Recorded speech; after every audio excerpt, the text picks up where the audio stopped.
Should the president be self-isolating or under self-quarantine? You know, questions like that I leave up to the physician in charge of the president's health.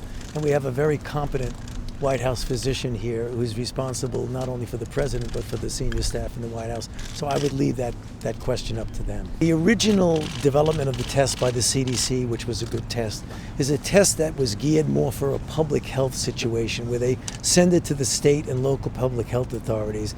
And then when someone comes into the doctor's office to get a test, they talk about whether they really need it, and the person orders that.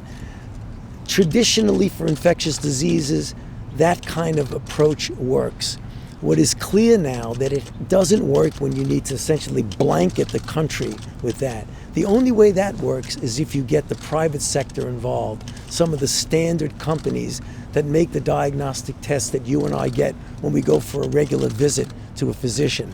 They have been engaged right now. The FDA, the CDC, all of the government agencies, the Secretary himself, Secretary Azar, has been very much involved in working with that group to be able to get that revved up really quickly. You know, I hate to give dates on things, but what I'm hearing from the task force meeting that I just left, that should very likely happen within the next week or so. It's not going to be months, it's going to be a week or so, where you're going to get many, many more tests that are going to be available. We have to start implementing both containment and mitigation. And what was done when you do closing the school is mitigation. We've got to try as best as we can to distance ourselves from each other, particularly if you are within a group that are at higher risk.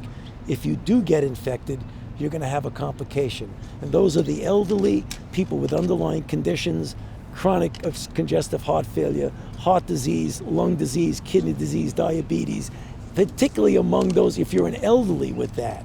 So those are the kind of things we need to do now. And the point that I was trying to make is that we don't want to wait until you get a lot of infections, because sometimes when you make whether it be Maryland, whatever they did, you make a decision to do something, and someone might say, well, are you overreacting?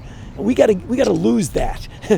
We got to start looking at doing things now in anticipation of what might happen. I believe if we did not do that with China early on. What about with Europe, when there's already a lot of community spread? All right, well, I think that was a prudent choice. We spent a lot of time thinking about it, discussing it, about whether we should do it, and it was the right public health call. I am not going to comment on an individual who has a very competent